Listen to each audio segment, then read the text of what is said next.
Keluarnya Dajjal merupakan satu perkara yang pasti. Dajjal akan berusaha menyesatkan manusia dari jalan Allah Subhanahu wa Ta'ala, sehingga orang yang beriman semestinya mengetahui sifat serta fitnah-fitnah Dajjal agar terhindar dari kesesatannya. Pengetahuan tentang kiat agar kita terlindungi dari fitnah Dajjal sangatlah penting, karena kita semua menyadari bahwa saat ini kita hidup di akhir zaman. Siapa saja yang nanti akan bertemu Dajjal, bisa saja ia akan terpedaya oleh fitnahnya dan menjadi pengikutnya. Nabi SAW telah menunjuki pada umatnya mengenai apa saja kiat untuk membentengi diri dari fitnah Dajjal. Beliau telah meninggalkan umatnya dengan penjelasan yang amat jelas. Karena fitnah yang satu ini adalah sebesar-besarnya fitnah yang ada hingga akhir zaman. Bahkan setiap Nabi selalu memperingatkan dari fitnah ini. Terkhusus Nabi Muhammad SAW sebagai penutup para Nabi. Melanjutkan pembahasan serial Dajjal sebelumnya, berikut kami ulas cara untuk menghindari fitnah Dajjal. Pertama, berpegang teguh dengan ajaran Islam. Modal utama untuk menghadapi fitnah Dajjal adalah dengan mengenal ajaran Islam dengan benar, terutama lebih mendalami nama dan sifat Allah. Karena dengan mengetahui hal ini, seseorang pasti tidak akan tertipu dengan tipu muslihat Dajjal. Dajjal itu manusia biasa yang butuh makan dan minum, sedangkan Allah tidak demikian. Dajjal itu buta, sedangkan Allah tidak. Tidak ada seorang pun yang dapat melihat Allah di dunia sampai ia mati. Adapun Dajjal bisa dilihat oleh manusia, baik yang mukmin maupun yang kafir. Oleh karena itu, ini merupakan isyarat akan pentingnya iman, apalagi dengan mengenal serta memahami nama dan sifat Allah. Mengenai hal ini, kita dapat melihat pada kisah yang disebutkan dalam hadis Abu Sa'id Al-Khudri berikut ini. Dajjal muncul, lalu seseorang dari kalangan kaum mukminin menuju ke arahnya. Lalu bala tentara Dajjal yang bersenjata menemuinya. Mereka bertanya, "Mau kemana kamu?" Mukmin itu menjawab, "Hendak ke orang yang muncul itu."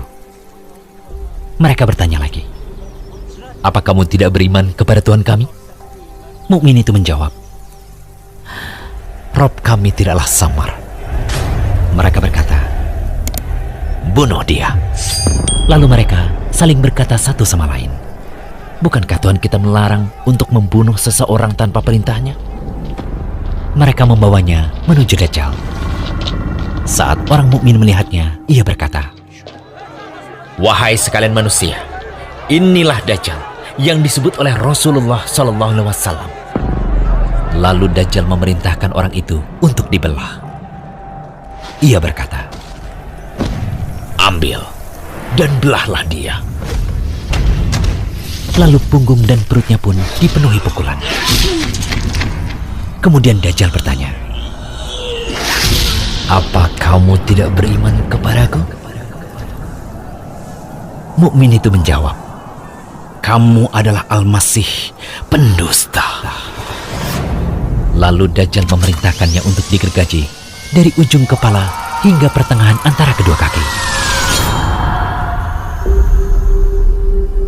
Kemudian Dajjal berjalan di antara dua potongan tubuh itu, lalu berkata, "Berdirilah." Tubuh itu pun berdiri. Selanjutnya, Dajjal bertanya kembali kepadanya, "Apa kamu beriman kepadaku?" Ia menjawab, "Aku semakin mengetahuimu." Kemudian orang mukmin itu berkata, "Wahai sekalian manusia, sesungguhnya Dajjal tidak akan bisa berbuat seperti ini lagi kepada siapapun setelah aku." Lalu Dajjal mengambilnya untuk disembelih. Tetapi Allah menjadikan anggota badan yang berada di antara leher dan tulang belakang itu seperti tembaga atau perak, sehingga Dajjal tidak mampu membunuhnya. Kemudian Dajjal memegang kedua tangan dan kakinya, lalu dilemparkan. Orang-orang mengiranya dilemparkan ke neraka, tetapi sesungguhnya ia dilemparkan ke surga. Setelah itu Rasulullah SAW bersabda, "Dia adalah manusia yang kesaksiannya paling agung di sisi Rabb seluruh alam."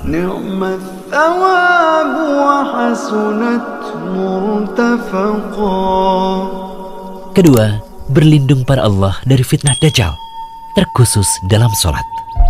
Dari Abu Hurairah radhiyallahu anhu, Rasulullah SAW bersabda, "Jika salah seorang di antara kalian melakukan tasyahud, mintalah perlindungan pada Allah dari 4 perkara.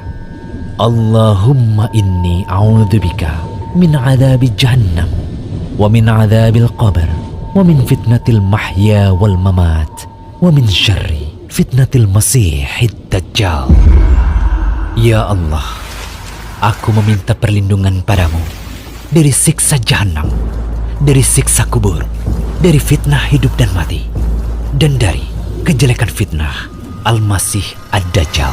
Alhamdulillahilladzi anzala ala 'abdihil kitaba wa lam yaj'al lahu 'iwaja. Ketiga, menghafal surat Al-Kahfi. Nabi SAW telah memerintahkan untuk membaca awal-awal surat Al-Kahfi agar terlindungi dari fitnah Dajjal. Dalam riwayat lain disebutkan akhir-akhir surat Al-Kahfi yang dibaca. Intinya surat Al-Kahfi yang dibaca bisa awal atau akhir surah. Dan tentu yang lebih sempurna adalah menghafal seluruh ayat dari surah tersebut. Dari Abu Darda, ia berkata bahwa Nabi SAW bersabda, "Barang siapa menghafal 10 ayat pertama dari surat Al-Kahfi, maka ia akan terlindungi dari fitnah Dajjal." Hadis riwayat Muslim.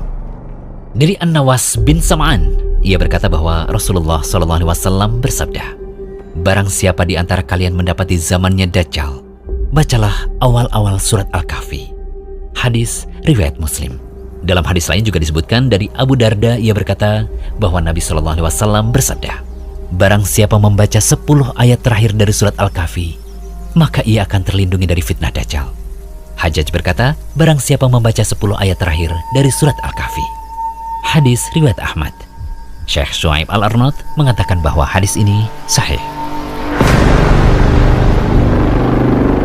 Imam Nawawi rahimahullah berkata, kenapa yang dianjurkan untuk dibaca adalah surat Al-Kahfi? Karena di awal surah tersebut terdapat ayat-ayat yang menakjubkan. Siapa yang mau merenungkannya, niscaya ia akan terlindungi dari fitnah Dajjal. Di dalam surah Al-Kahfi, sungguh banyak kisah-kisah yang dapat dijadikan ibrah. Mulai dari kisah penghuni gua, kisah Musa dan Khidir, dan kisah Dzulqarnain, juga terdapat penetapan hari kebangkitan.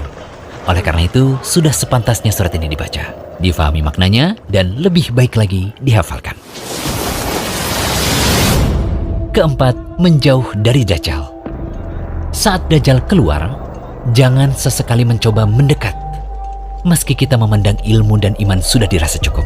Karena bisa jadi seseorang menyangka bahwa ia memiliki iman yang kokoh, namun ia terperangkap syubhat Dajjal. Lalu akhirnya ia pun menjadi pengikut setianya. Dari Imran bin Husain, ia berkata bahwa Rasulullah SAW bersabda, "Barang siapa mendengar berita kemunculan Dajjal, maka menjauhlah darinya." Demi Allah, ada seseorang yang mendatangi Dajjal, dan ia mengira bahwa ia punya iman yang kokoh. Namun malah ia yang menjadi pengikut Dajjal, karena ia terkena syubhatnya ketika Dajjal itu muncul. Hadis riwayat Abu Daud dan Ahmad. Syekh Albani mengatakan bahwa hadis ini sahih. Semoga pemaparan kami ini bisa menjadi peringatan serius bagi kaum muslimin untuk benar-benar memperbanyak amalan-amalan tadi agar kita diselamatkan oleh Allah dari fitnah Dajjal.